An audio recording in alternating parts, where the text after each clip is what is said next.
Welcome to another episode of Million Dollar Stories, where we get to interview authors from all over the world. And today's a special one. I've worked with her on her book. It became a bestseller. I believe it was last week.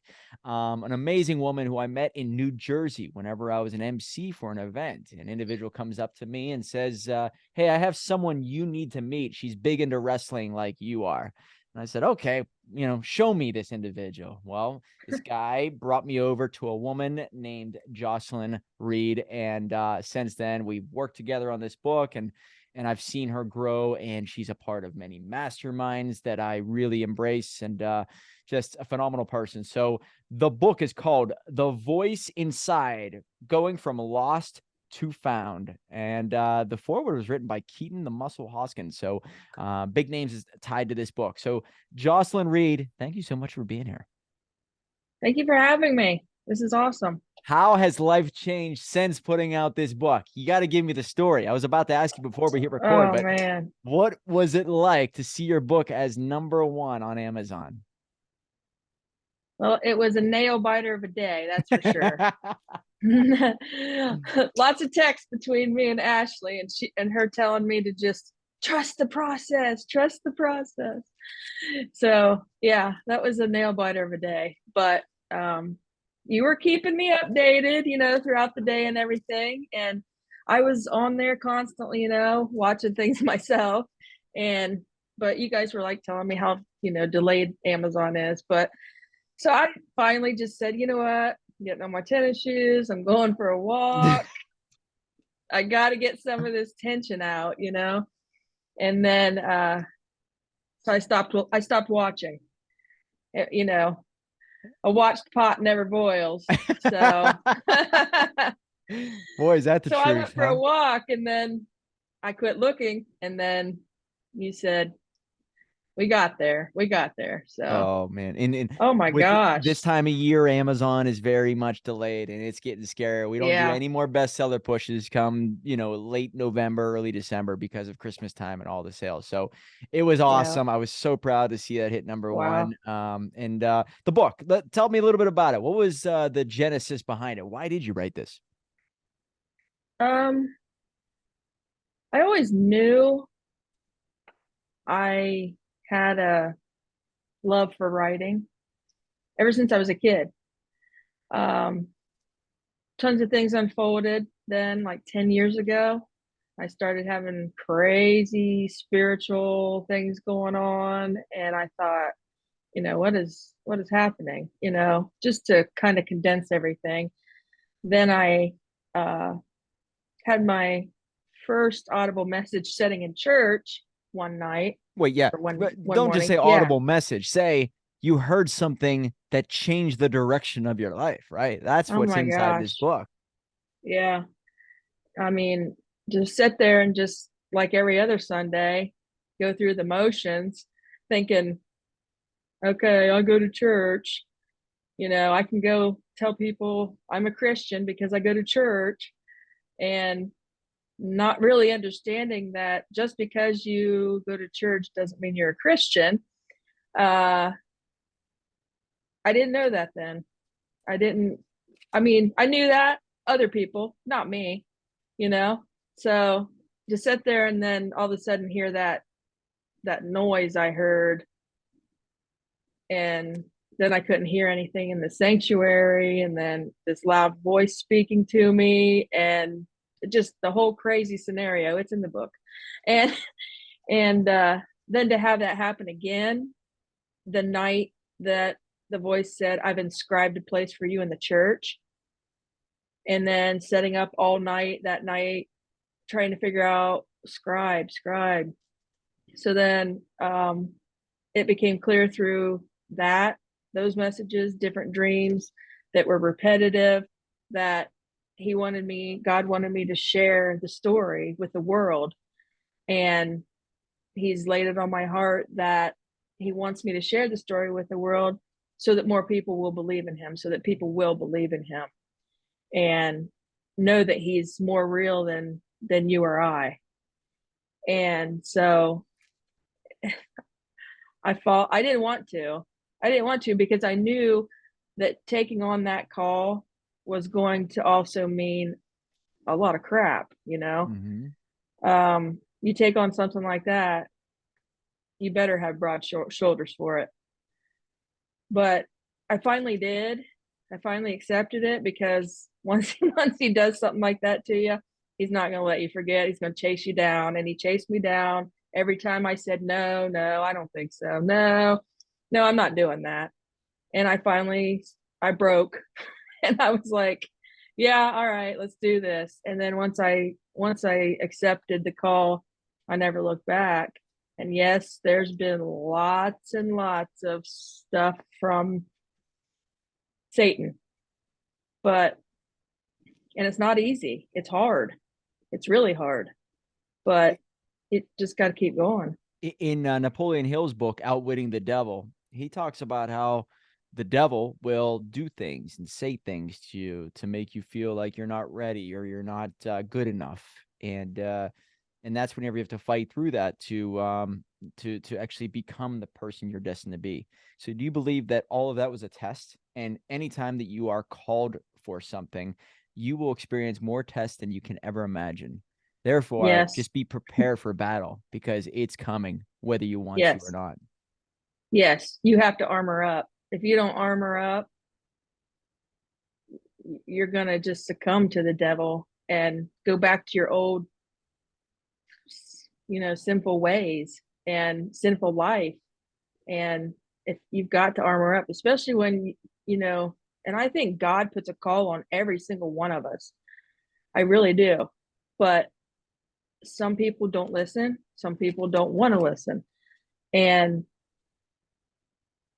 once you do and you really tap into that, it's like you just know what you have to do. It's cellular at that point. It's just part of you.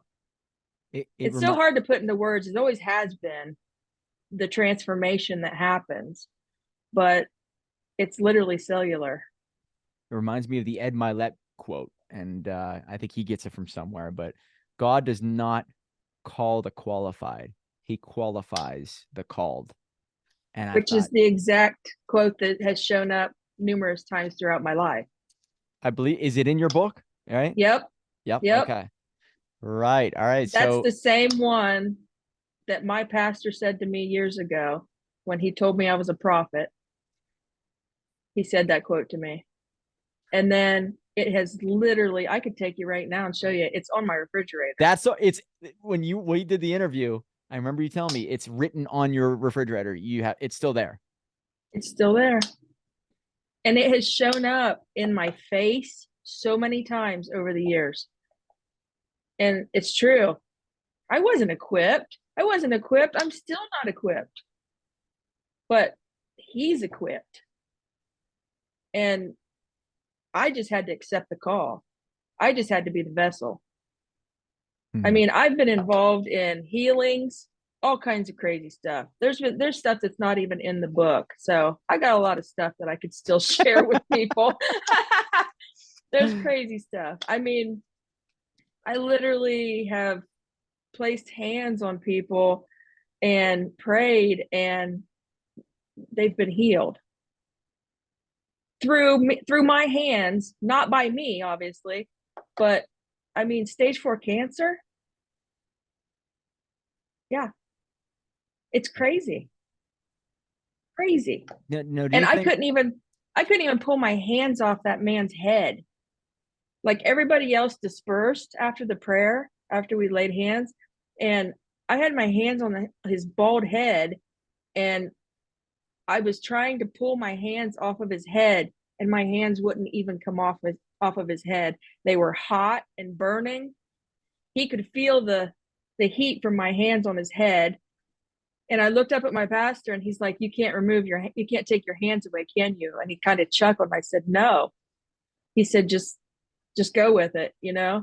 So I went with it, and that man said he never truly believed in God until that night. Yeah. And he said he always kind of went through the motions like I had, like a lot of Christians do. You just go through the motions, but you don't have that personal relationship or that connection. And he said from that night on, he did. And when he went and got his scans, I'm telling you, stage 4 cancer, he was really bad. He went and got his scans and he was in remission after that night. Very next week. The way It's I look, crazy. the way I look at faith and spirituality, I think of it as a superpower. There's a It study that's is. done that it comes when it analyzed the most, I guess you could say, successful slash happy. There is a happiness factor. Who is the happiest people? And it showed that one of the top 5 characteristics of the happiest people is that they had a very strong faith. And there is something to be said about that. Imagine going through life thinking that this is all just like a video game where it ends and that's it. Yeah. To me, that Yeah. that doesn't lend any type of an advantage. So faith and spirituality, just on the surface level of it, gives you an advantage where you know that there's meaning tied to everything. So how do you look at spirituality and faith? Is it very much in alignment with what I just said, where it's a superpower, it's an advantage, but also does it give you another set of glasses, a new perspective on everything around you? Therefore, it makes you Yes. more curious, but maybe it makes you more of a shepherd where you can see things and then maybe change or adjust or fix. Yes. It seems like the more you tap into it, the stronger it becomes. And like now, I can discern like nobody's business. I mean, it's just like at first it was like, okay, maybe you'll dip your toe into it a little bit.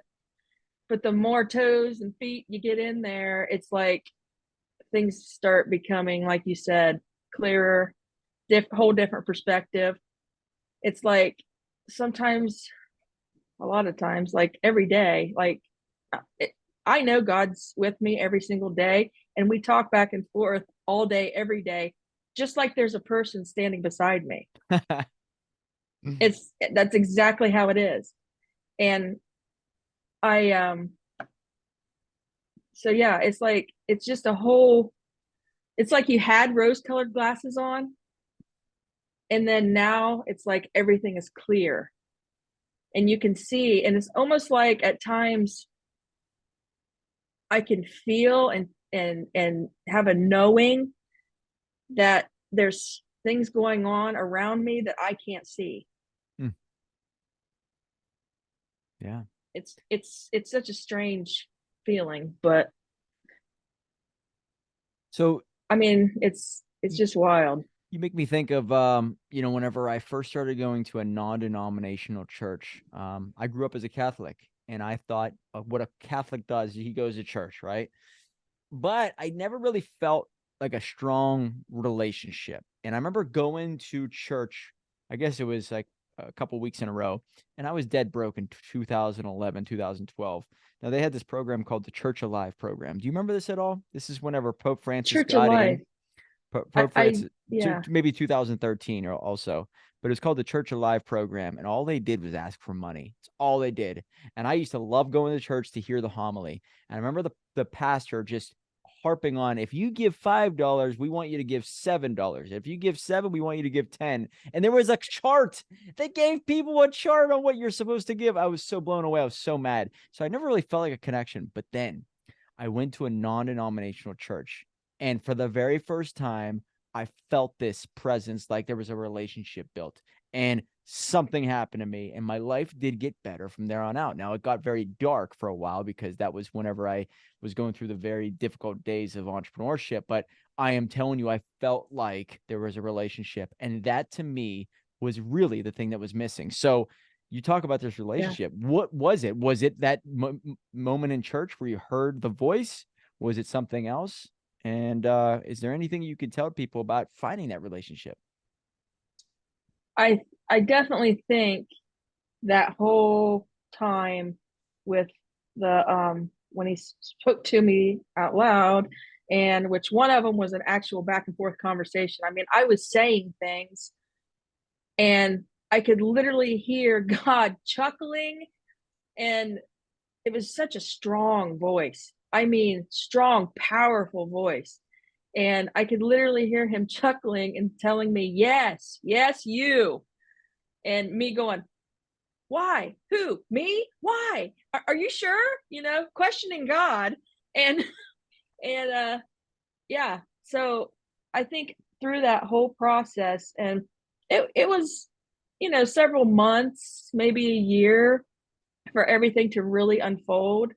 But that's when it all developed was that's when it all really developed because I was like, there's no other explanation for the stuff that's happening. You know, I would try to debunk it in the beginning, debunk everything. And I was just like, there's no way. I mean, when you absolutely hear this swish sound and doors shutting twice and the same voice talking to you, and you're looking at people and you can't hear what they're saying, and they're right in front of you and their lips are moving. I was a believer after that. I mean, how could you not be, you know? And I would just tell people, if you truly want that type of relationship, then you got to lean into it. You got to be willing. You have to really open up all those receptors and just be like, take me, use me. And I would often pray prayers like that too. Take me, use me for your will. This world sucks. And a lot of the people in it suck. And it's like, whatever you want to use me for, use me. And once you fully submit like that, he'll just take you on a ride. And it's not, no, it's not always wonderful No, because there's another person that's working very hard to keep you from accepting all that. So you got to he's be going all to in. interfere. He's going to interfere, and God's going to let him interfere because he wants to know if you're really in this thing, you know? You got to be all in. And that's what I've realized with entrepreneurship or anything you want to be great at. And if you're half-assing anything, expect no results, which Yep. means even when it comes to your faith, are you a true believer? And if you really are a true believer, why are you stressing out so much, right? Why are you so Yeah. afraid? And I was reading the Bible earlier today, and there are certain things that maybe, I get nervous for as human emotions, but it always has to come back to the fact of, like, if I'm a true believer, right? I Everything's going to work out the way that he intended. So that to me is a very calming aspect, but it's a constant battle because there are certain things that will come up in your life and we say, am I strong enough to handle that? Am I really ready for that?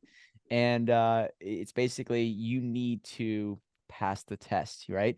If I could go back in time and say, man, Mike, if you would have launched your first business and you would have this much on your plate right now, I couldn't handle it back then. I needed to be bred in a way that I could be prepared for this. And that's how I look at everything, right? Everything happens in its own on its own timeline to prepare you for what is coming your way. So that's the way I look at it. Is that something you fight with too, where, Yeah. Yeah. I mean, it's we still have that human nature about us, you know? We're still human. So, of course, your initial reaction to everything is, oh gosh, I'm so nervous, or something like that. But once you develop that intimate relationship, then you're like, oh, okay, he's got me. okay, yeah, he's got this, you know? I can go to scripture, I can go to worship music, I can go to friends who are praying for me. You know, you got all these resources.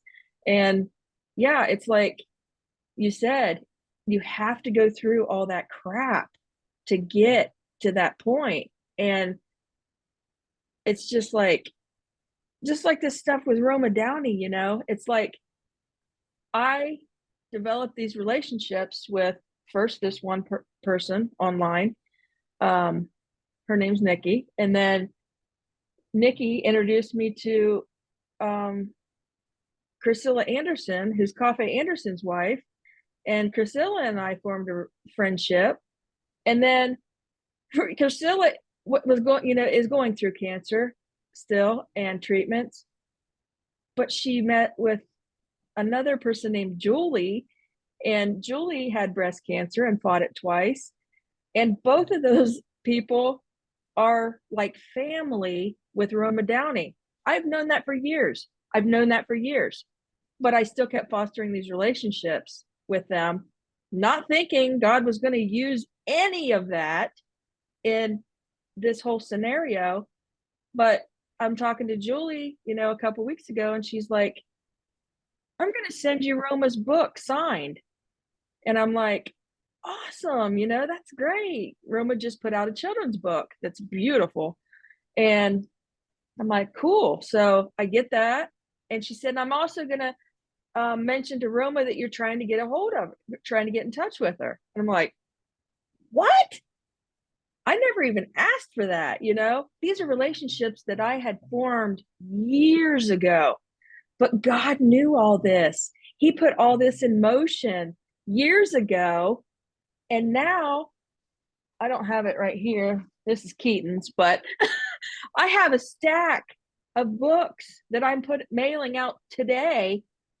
And one of them is to Roma Downey. And she's going to have my book in her hand with a note that I wrote inside of it. Amazing. Insane. And it's all because of these, things that God put in place years ago that now are like, you look back and you're like, oh my gosh, that's why he did all that. Crazy. I'm assuming that your faith has given you the confidence to pull the trigger when you need to, like for you to get your book done. You know how many people struggle with that?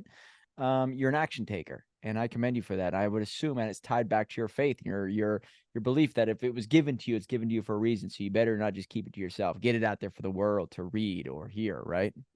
Yeah. Yeah, you don't want to squander it. I mean, we get one shot at this thing called life. Why would you squander what the gifts you were given? Yeah, I'm definitely an action taker. I mean, oh yes, you are. I'm definitely an action taker. I feel like I always have been. But I did go through a rough time where I was agoraphobic.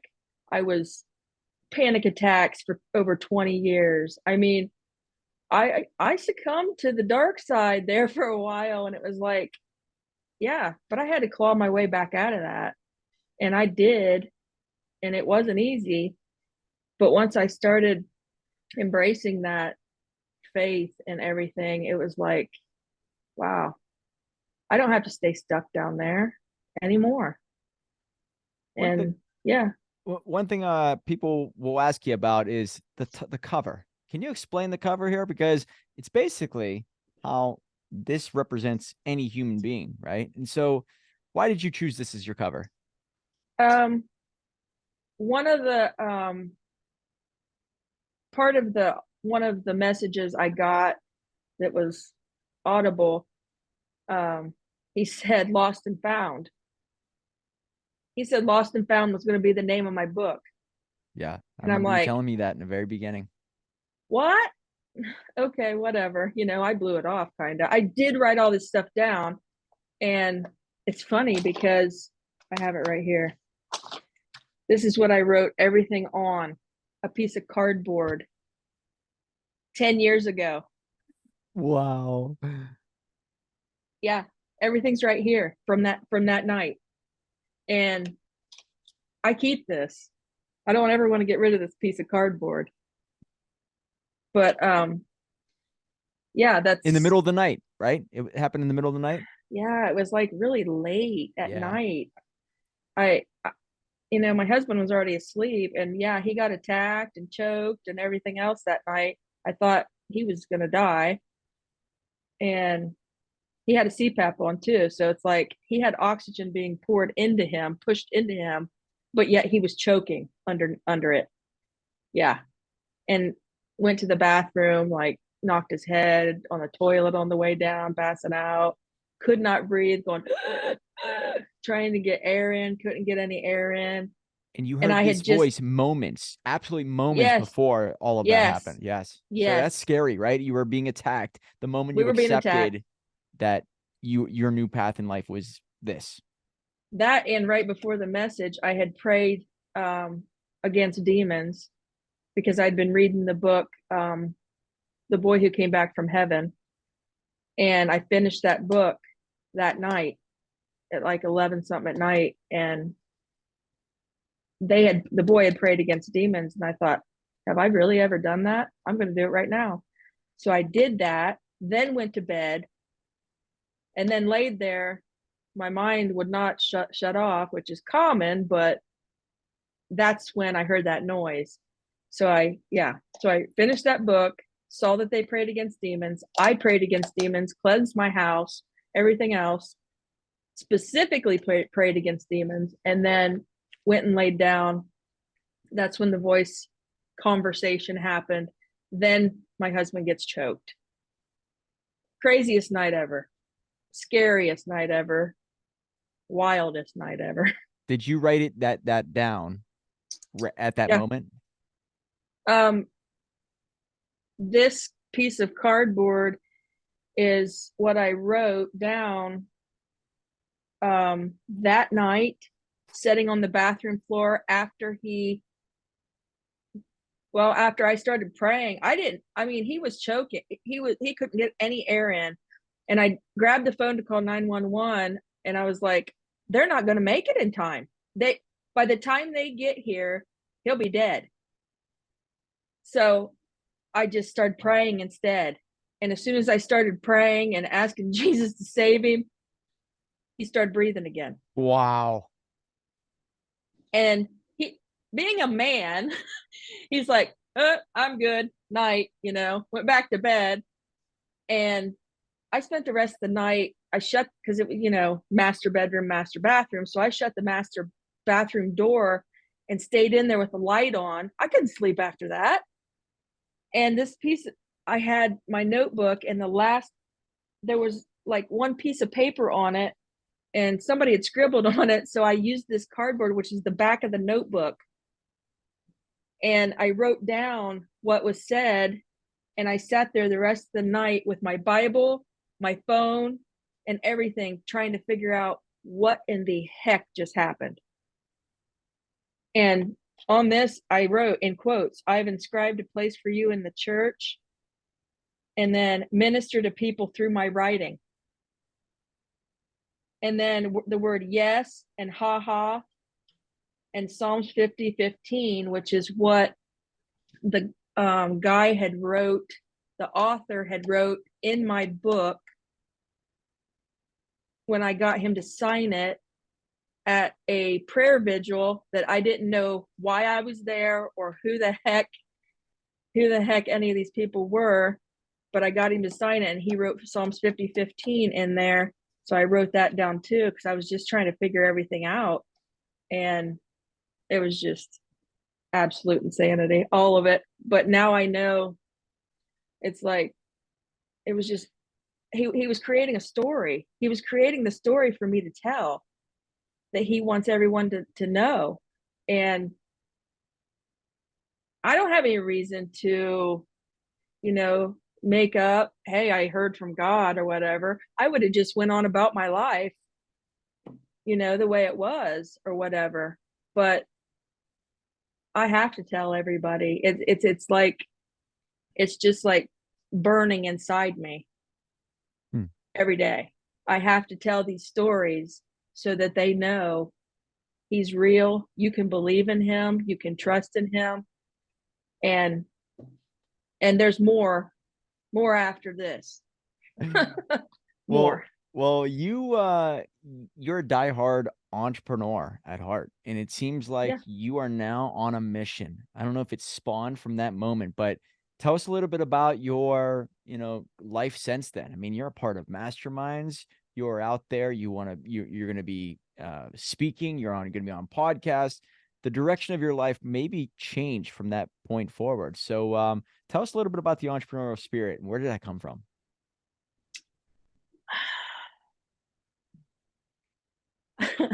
I was kind of a rebellious teenager.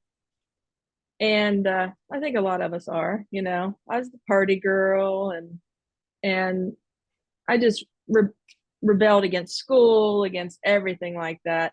Anything that was organized with rules or anything, that wasn't for me. That Yep, wasn't for you're me. born entrepreneur. I like it. Yeah. That wasn't for me.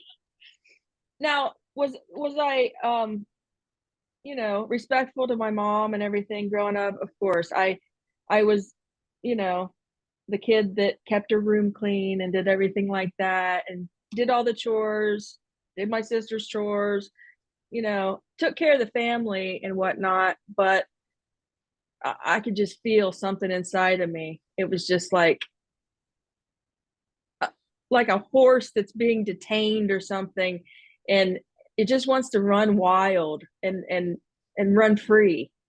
And so I always bucked the system, any system. It didn't matter what it was. I bucked it. And as a parent, my mom was like frustrated and everything. Why is she bucking the system and blah blah blah? Every job I ever had, I hated. I mean, I would absolutely put my all into it, and I was a really awesome worker for these people, but I hated it because I didn't like following their rules. I wanted to follow my own rules. And so then, trying to think, I think the first, other than babysitting when you're young or whatever, but once I was in my 20s, I think the very first leap I took in entrepreneurial world was we my first husband and I bought a mobile detail unit, and this was back probably in 2000, so quite a few years ago, and there was nothing like that around then. And we ordered this contraption, this trailer from California, and at the time cost us $12,000, and we put everything we had into this thing. Here it come rolling up on a semi one day, and that thing paid for itself the first summer. Not even kidding. I mean, yeah, it paid for itself the first summer, and we would still have kept that, but we ended up getting divorced and everything. So it was like a kid in the divorce. Oh, I had to go. It really was. First he took it with him. Well, then I took him back to court to get the dang thing back. And it was just like, yeah. So we sold the business, but that was the first, and it was really good. It was a really good one, especially since, now, you see mobile detailers everywhere, but 20 some years ago, you didn't. Wow. So it was pretty cool. But you are a But big we've had believer in several. masterminds and getting around the Yeah. right players, the Nick Santanastassos of the world, the Keaton Hoskins. I believe, I don't know if you're part of Scott Orson's group, but it's just fascinating how you have found these major players in the entrepreneurial space, and it's really rubbing off on you for you to take action like they do. So, how significant is that into your development, just being around players, but also joining the masterminds? I was scared to death. I'll tell you what, I was scared to death. And I had talked to Keaton a long time before I ever joined my first coaching group. I was in all kinds of different, I feel like I certified myself to death before that. So many certifications, so many classes, so many this, and I was like, what good is this? What good is all these certifications if you don't have anything you don't know what to do with them? So I talked to Keaton for a long time because I kept seeing his ads like everybody, and it was it was just like God confirmed that for me too. He told me the price, and it was $297 a month. And I was in two other groups with two other women. One was a stocks and trading group with Sandy Krakowski, and then the other one was an online business thing with Jennifer Allwood. The cost of both of those combined exactly equaled $297 a month. Unbelievable. What a So I sign. quit. Yep, he confirmed it. So I quit both of those. I not that I didn't learn a lot. I did learn a lot in those. I just felt like it was time to take the next step. And so yeah, when I joined Limitless, then Went to my first mastermind in In New April Jersey. Yeah, New in New Jersey. You Jersey. drove. I think you drove quite We a bit. drove, we drove, and yeah, How long of a drive was it and for you? Can you do that all in one day? yeah, we did that one day. It was, I don't know, 10 hours maybe. Yeah, it's a long drive. 10 hours. But the last one we went to here recently was in Utah, and we also drove. And that was, we didn't do that all in one thing, but that took us we took a couple days to get there, see the sights and whatnot. But yeah, we drove to Utah to this last big limitless event where there was over 7,000 people Wow. at the Maverick Center. And wow, that was crazy. We had like, I don't know, 30 some different speakers or something. It was insane. All day event. All day event. And then we went out partying afterwards. And I was so tired, but I was being drug around with all these 20 somethings. And I was like,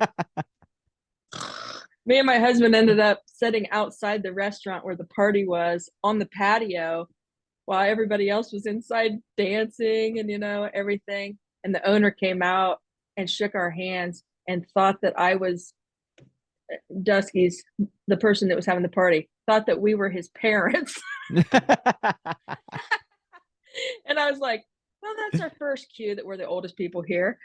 But we had a good time. I was dog tired, but I wanted to do as much as we could and experience as much as we could while we were there, because there was also a really awesome network of people at that party too. I mean, big entrepreneurs out there. And so I was so tired after sitting, because I mean, we got in line at that mastermind at 7 a.m.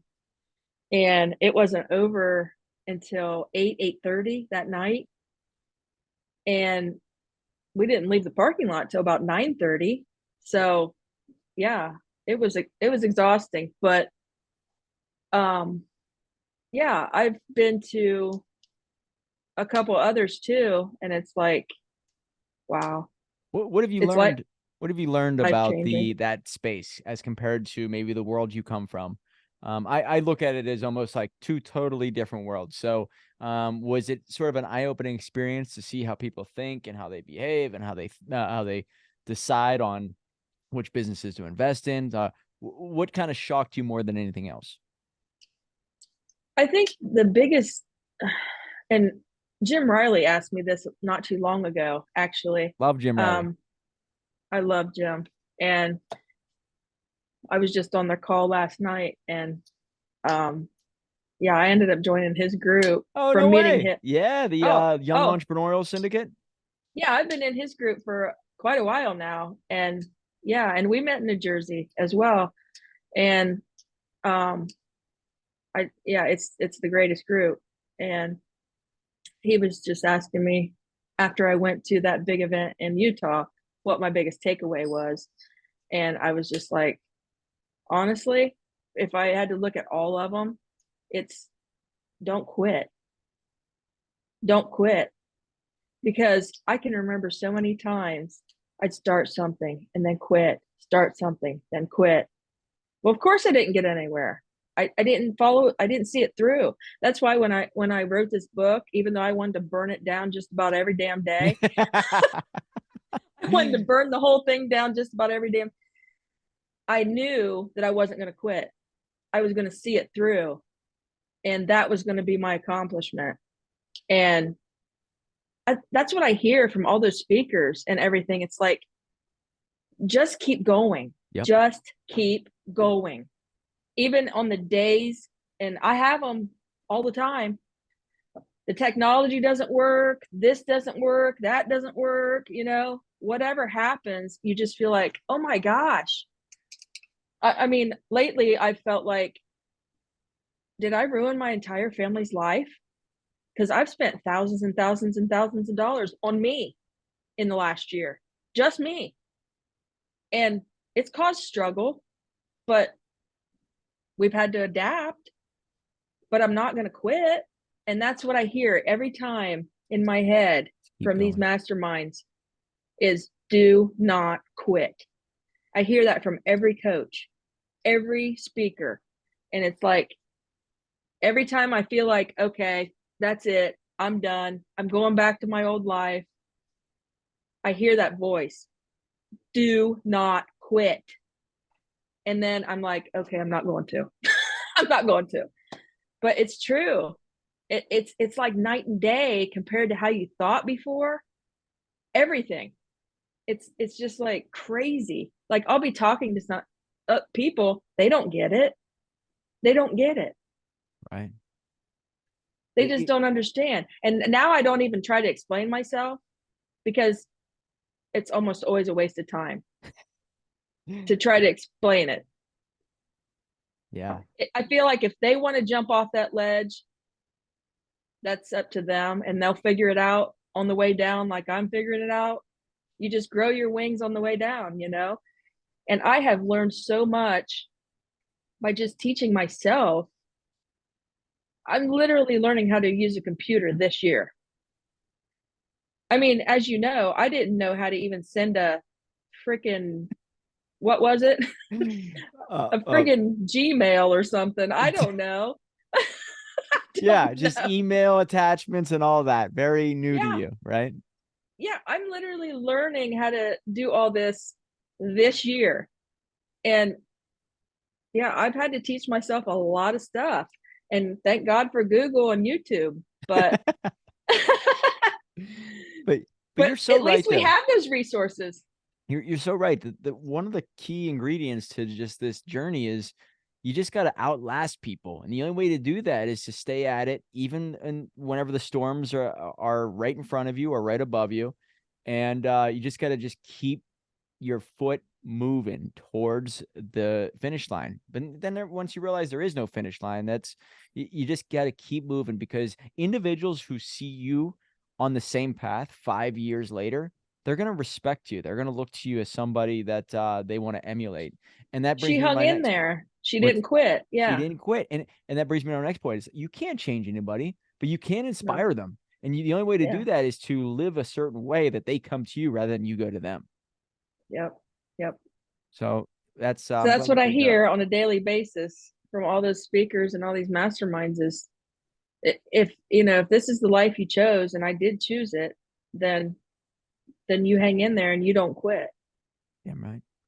We always ask this one question to everybody that we have on the $1 Million Stories. Outside of your own book, is there a book that stands out in your mind as a game changer that you recommend to our listeners? Maybe it was a defining moment in your life, or maybe it put you on a certain path. Any book outside of this one right here? Man, there's a lot of books. I don't read as much as as much as I used to. I just don't have the time anymore, but I really try to. Um, I thought you were going to say the Bible right out of the gate, just so you know. I mean, seriously, Yeah. seriously, that's got to be it because that's my go-to for Yep. everything. That's my go-to for everything. You I said was trying to Psalms think 50:51. Is that what it is, right? the scripture that guy wrote in the book was Psalms 50:15, but the scripture that I've been signing all my books with and that's in the book from my childhood is Psalms 56:11, which is kind of interesting that they're so close together. But And can you read that for us? which one? Psalms fit the most recent one you just said, the Psalms 50:16, or is that what it is? Oh, the one that's in my book. The one that you sign your book, yeah. Just want to read it for the people. I love how you put in there one of the subtitles in the book is God is chasing me. Love that. That's honestly how it felt. Yeah, It there it felt is. like, And call upon me in the day of trouble. I will deliver you, and you shall glorify me. Psalms 50:15. That's that one. and that's the one that the author wrote in the book he signed for me, The Boy Who Came Back from Heaven, which ironically, it's a whole story, but they ended up finding out that that story potentially isn't even true. Mm. the kid grew up and said his dad lied. It was a whole ordeal, but doesn't change the fact that I went to a prayer vigil that night and had no clue why I was there, and he signed it and wrote that scripture. I felt like it was just the next piece of the puzzle that God was taking me on at that time. But the scripture that is in the book that I sign with is Psalms 56:11, and it is, "In God I have put my trust. I will not be afraid. What can man do unto me?" And that's the scripture that my sister and I clung to. Sometimes we would even be in the closet together. She might have just gotten the heck beat out of her with a board, and I was like holding her, and we'd have the Bible in the closet with us. And that is the scripture that we would always go to, because we knew God was going to protect us, and that no man here on this world could truly hurt us. And we kept that through our whole lives. You're able to have that as like a shield, a protector. It's great. Yep. And do you know Damon Nichols? I think you Yeah. know him. So Damon Yeah, I Nichols. met them in New Jersey too. That's right. Yeah, they came out for that. He always says in his speeches and on his lives that once you see something, you can't unsee it. You know, I say that too. It's in my book. it's and so it makes me think of your book, because once you hear it, the voice inside, you can't unhear it. And it's like you have this moral obligation to go around and to let people to know what you found out, what you have heard, what you've seen. And that's what you're doing right now. So Yeah. it's an honor to work with you, but I'm so thrilled that this book is out there. You're a bestseller, and you are now inspiring and motivating other individuals to follow in your footsteps. So the best way to get in touch with you, Jocelyn, is it through Instagram? I know you are very active on all the social media channels, but best way to get a hold of you, is it to go to your website, your social media? What do you recommend? The best way to get a hold of me is definitely Instagram. JOCEY14941 at Instagram.com. I'm not very active on Facebook at all, or any other social media, but Instagram's your baby, though. I do see you on Instagram, that. Instagram's the baby, and anything that goes onto Facebook has been planted there from Instagram. But last night, Jim recommended that I get on LinkedIn. So That's the next he, step. he, he thinks that would be great for me. So, and I'm willing to do anything he says. So, Jim's the man. Very smart guy. yeah. You can go to the website, jocelynreed.com, and get in touch with her. Get her on your podcast. Amazing woman. I'm planning on utilizing the blog on the website too. As we're going to get that going. So I'll be doing a little blogging, and This is just the beginning. I always say it is. publishing a book is only the beginning, because where it takes you is going to It be is. I'm going to a try whole to new get Roma chapter. Downey to make it into a movie. So, All right. Guys, the book is called The Voice Inside, Going from Lost to Found. Jocelyn Reed, it's been an honor. Thank you so much. And remember, I'm not done. I'm not done with you guys. I got my appointment with Alyssa coming up. oh yeah, get ready for what you see when it comes to her brand and her messaging in the future. She is going to go places, and I'm telling you, with with your strong faith and your ability to pull the trigger on certain things, there's no stopping you. So Jocelyn Reed, thank you so much. Remember, guys, $1 million book will lead to $1 million life. Right on.